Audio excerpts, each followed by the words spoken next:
Fala galera, hoje a gente tá aqui para conversar 2 minutinhos sobre ele, O Apanhador no Campo de Centeio. É um livro que me interessou inicialmente pela questão de que o assassino de John Lennon estava transportando esse livro no momento do crime, né? E aí depois eu ouvi alguns podcasts, algumas reportagens dizendo que o livro era muito bom, que era clássico e tal. Então eu fiquei com vontade de conhecer.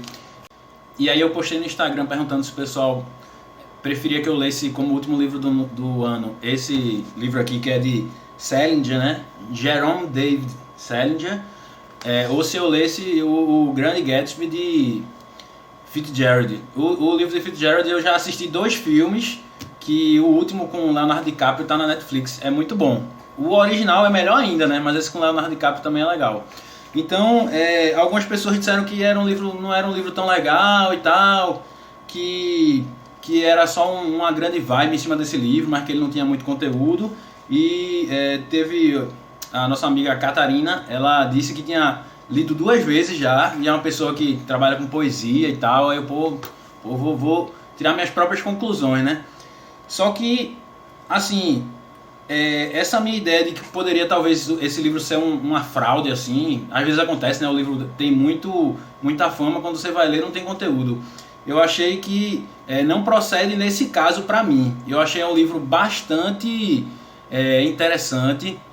O livro ele fala a partir de uma perspectiva de um adolescente de 16, 17 anos. É um livro em primeira pessoa. Então o que acontece é que a tradução é uma tradução um pouco difícil, porque é um livro com muitas gírias, uma linguagem de um adolescente que tá sempre se contradizendo, né? Acha uma coisa e depois já está falando uma coisa diferente sobre aquele mesmo tema. E aí eu queria parabenizar especialmente o Caetano Galindo, que nessa versão aqui da editora Todavia fez a tradução, porque é uma tradução muito difícil. Imagine, você um adolescente, você traduzir a língua do inglês para português, a probabilidade de ficar parecendo um tiozinho no churrasco querendo falar gíria, né? É muito grande. Então é um trabalho precioso para manter aquela linguagem coloquial e ao mesmo tempo não ficar uma coisa muito boba, né? Só que o tradutor faz isso com uma capacidade muito grande e o autor traz dilemas muito fortes da adolescência. Então você tá uma linguagem verdejante, eu qualificaria assim, né? São momentos que a pessoa ainda está aprendendo, ainda tem muita pulsão de vida, mas ao mesmo tempo já sofre aquelas primeiras perdas, aquelas primeiras decepções. Então é um momento que a gente sabe que é muito difícil a adolescência, você ainda está um pouco sem rumo, né? Então o personagem principal do livro ele reflete isso até geograficamente. Espacialmente ele passa o livro todo um pouco rondando pela cidade e tal, como mentalmente, né? Ele não consegue organizar muito bem as ideias dele, ele começa falando de uma forma, depois se contradiz, tá? Mas é tudo dentro do espírito adolescente, e o livro ele é muito fidedigno. Então eu acho que a profundidade do livro é justamente essa, ele conseguir incorporar um adolescente e aí viver na pele desse adolescente como certas dificuldades que depois que a gente é adulto, a gente olha para trás e diz, pô, isso era tão bobo. Só que naquele momento ali, aquilo se revela como uma questão bastante relevante e tem uma profundidade humana muito grande o livro por causa disso. Logo no segundo capítulo eu já me encantei muito, porque ele vai conversar com um professor. Então, com aquele diálogo do professor, você sente aquele ódio adolescente, né? O livro todo ele expressa muito esse ódio que o adolescente, essa raiva, só que ao mesmo tempo, então ele tem essa raiva do professor, só que ao mesmo tempo ele tem aquela admiração, ele tem aquele amor pelo professor. Então na adolescência essas nossas contradições que vão pela vida toda, ela tá mais florescente, né? Uma coisa que eu me lembrei quando eu estava lendo o livro foi um meme que eu vi recentemente, que uma amiga da gente postou. Eu até quase reposto, acabei não repostando.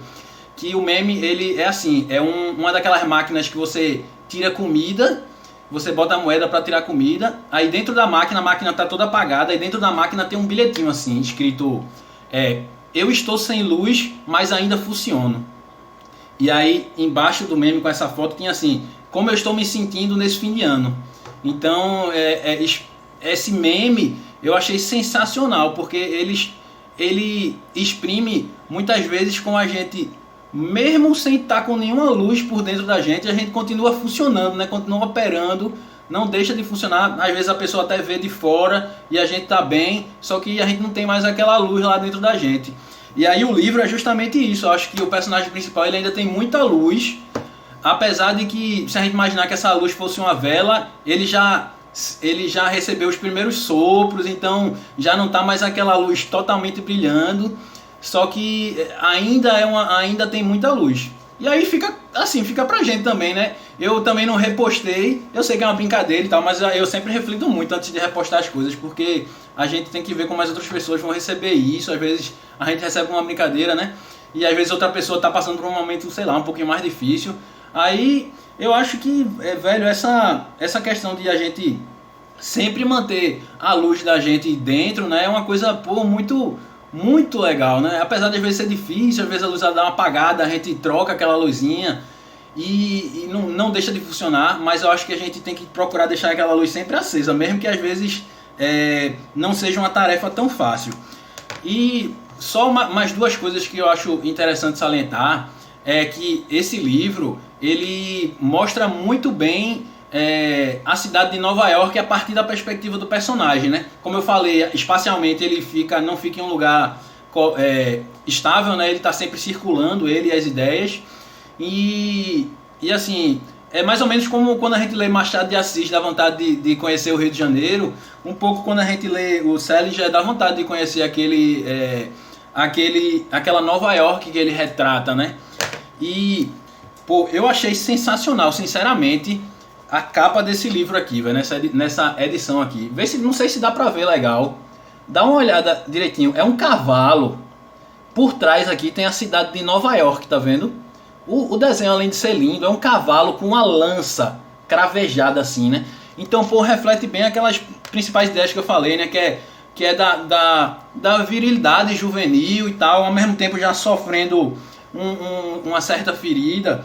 E a cidade de Nova York por trás. Eu achei que o ilustrador, ele conseguiu, pô, é o Michael Mitchell. Eu não sei se esse cara é dos Estados Unidos, se é só dessa versão aqui do Brasil, mas, pô, ele conseguiu captar as ideias principais do livro aqui, pô.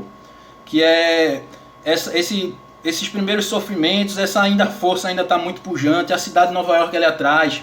E aí eu li esse nome, Apanhador no Campo Centeio, eu achava que era uma coisa meio, sei lá, meio rural, né? Pô, campo de centeio. Só que não tem nada a ver, justamente o contrário, né? É uma história bem urbana. E aí eu queria ler só um trechinho do livro para vocês pegarem um pouco o espírito da coisa, que é quando ele relembra quando ele passou as visitas que ele fez para o Museu de História Natural lá de Nova York, né? Então você vê que ele já tem algumas histórias, né? Apesar de ele ter 16 anos, ele já foi no museu várias vezes e teve sensações e tal, e começa a registrar isso. É um início de memória, vamos dizer assim, né?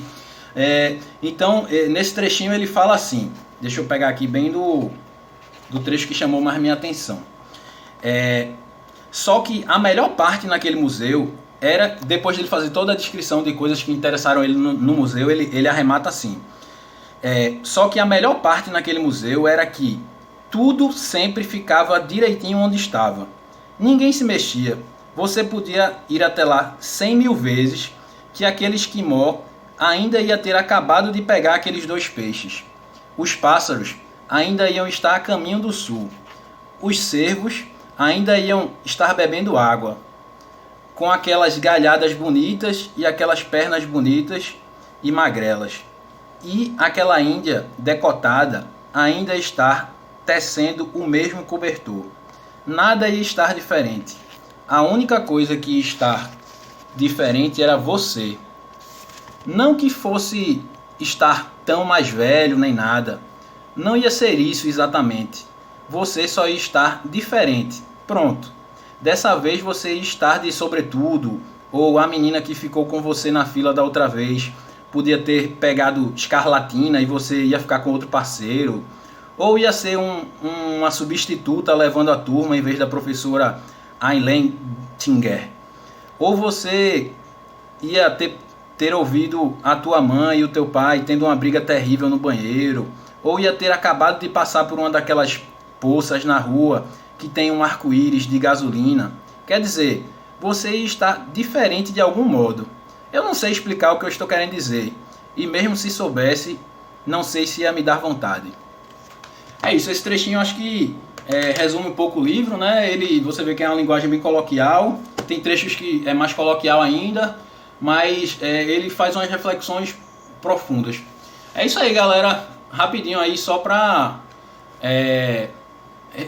compartilhar um pouco com vocês sobre esse livro, essa minha impressão. Eu gostei muito.